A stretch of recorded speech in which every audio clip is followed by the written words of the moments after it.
সবাই কেমন আছো? নিশ্চয়ই ভালো আছো। আমিও ভালো আছি। তোমাদের ভালোবাসায় স্নেহে আমি একটু একটু করে বড় হয়ে উঠছি। বড় নয়, একটু একটু করে এগিয়ে যাচ্ছি তোমাদের ভালোবাসায় স্নেহে। তো যাই হোক, অপর্ণা ব্লগ @ চ্যানেলে তোমাদের সবাইকে স্বাগত জানালাম। তোমরা সবাই আমার পাশে আছো, থাকবে আমি জানি। তো এইভাবেই আমি এগিয়ে যাব। আমিও সবার পাশে আছি, সবার পাশে আছি আমি। তো দেখো, আজকের একদম নতুন ধরনের একটা ব্লগ তোমাদের সঙ্গে শেয়ার করছি। আমি যাচ্ছি ছেলেকে আকাশ আর্টে অডিশন নিয়ে যেতে। আমি আর ওর বাবা যাচ্ছি। তো ঠিকানাটা ঠিকঠাক জানি না বলে একটা গাড়ি ভাড়া করা হয়েছে।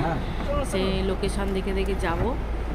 কলকাতার রুবিতে পাসপোর্ট অফিসে এটা করেছে আর কি অডিশন। তো সেখানেই যাচ্ছি, সেই জন্য গাড়ি ভাড়া করা হয়েছে একটা। তো দেখো, এখন আমরা রাস্তার এক জায়গায় নেমে একটু পিকনিক করবো। প্রচণ্ড খিদে পেয়েছে, সেই জন্য রাস্তা পার হবো বলে দেখে দেখে আসছি। চলেও এলাম রেস্টুরেন্টে, একটা রাস্তায় একটা মানে রেস্টুরেন্ট। দেখো, ঘুগনি পরোটা নিয়েছি, খাচ্ছি, আর ছেলেও খাচ্ছে। প্রচণ্ড খিদে পেয়েছে, চাও খাওয়া হয়নি, তাড়াহুড়ো করে বেরিয়ে আসা হয়েছে। 7টার সময় বেরিয়েছি, ওখানে পৌঁছাতে হবে 10টার মধ্যে। সেই জন্য ছেলের খাওয়া হয়ে গেছে, হাত ধুয়ে একটু জল খেতে বলেছি বলে জল খাচ্ছে। আবার ছোট্ট একটা দোকান, খাবারটা ভালো টেস্টি। তবে এটা একটা হোটেলের নিচে একটা মার্কেট আছে, সেই মার্কেটে একটা খাবার দোকান দিয়েছে, সেখানে দাঁড়িয়ে খেলাম। দেখতে দেখতে আসছি আর কি, কোথায় খাবো কোথায় খাবো।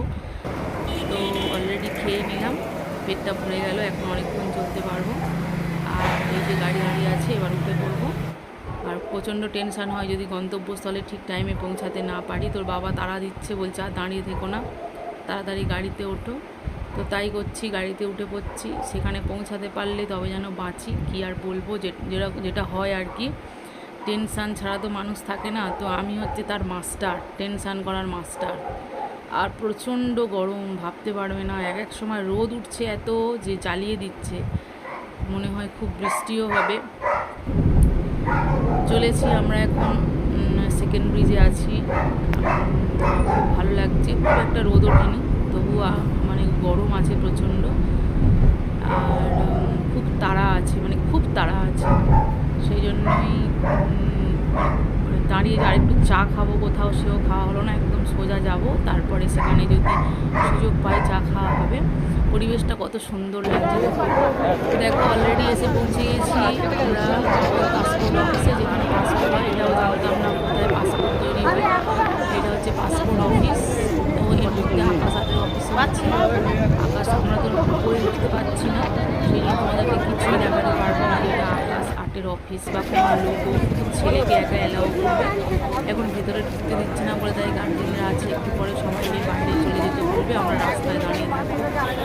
আর যখন নাম সিরিয়াল থাকবে তখন অ্যানাউন্স করছে মাইকে।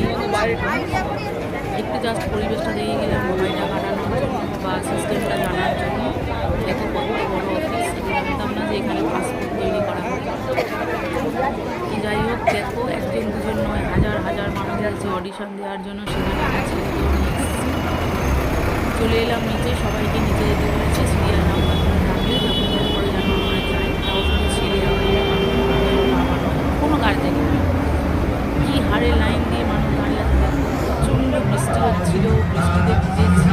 ভিজে আবার গেটের সামনে এসেছি। ছেলের নাম ধরে ডাকবে বা সিরিয়াল নাম্বার ধরে ডাকবে, শুনতে পাবো না। প্রচণ্ড বৃষ্টি হয়েছে, যে বৃষ্টিতে ভাবা যাবে না যে এত বৃষ্টি। ভিজেই গেছি, দুবার ভিজে গেছি। বাড়ির বেলায় এখানে দাঁড়িয়ে আছি। বৃষ্টিটা হয়ে যাওয়ার পরে এত রোদ উঠেছে যে রোদটাকে আর সহ্য করা যাচ্ছে না। প্রচুর মানুষ দাঁড়িয়ে আছে লাইন দিয়ে, রোদে তাতে জলে পড়ে। যদি ছেলেটাকে মানুষ করা যায়, যদি ছেলেটাকে একটা ঠিকঠাক জায়গায় পৌঁছে দিতে পারি আমরা, সেই চেষ্টাই করছি। ছেলেও প্রচণ্ড কষ্ট করছে, এত বৃষ্টি হচ্ছে মাঝে মাঝে, সব ভিজে একদম এটা দেখাচ্ছি। ছেলে অলরেডি চলে গেছে, তোমাদেরকে দেখাতে পারছি না, ভিডিও করতে করতে ছেলে পৌঁছে গেছে।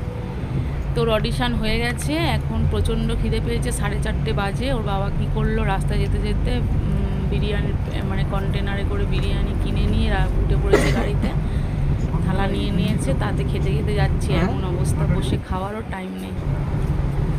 আর এত খিদে পেয়েছে যে দোকানও খোঁজার টাইম নেই। আর ওখানে না যে দোকানগুলো আছে প্রচণ্ড নোংরা টাইপের, খেতে ভালো লাগবে না। আমার ছেলে খুব পিটপিটে, সেই জন্য এই ব্যবস্থা করা হয়েছে, খাচ্ছে। ঘরে ফিরে এলাম, সারাদিন অনেক জার্নি, অনেক কষ্ট। জাস্ট ঘরে এলাম, আমাদের কুট্টুগুলোকে দেখো ঘুরছে। জামা চেঞ্জ করে নিই তার আগে তোমাদেরকে জানিয়ে দিলাম যে আমরা ঘরে চলে এসেছি। ছেলে চলে গেল পড়তে, সঙ্গে সঙ্গে বললো মা ফিজিক্সের পড়া আছে, কামাই করবো না, শরীরটা এমন কিছু খারাপও লাগছে না, পড়তে চলে যাচ্ছি বলে পড়তে চলে গেল। আমি এবার কাপড় ছেড়ে সন্ধে টন্ধে দেবো।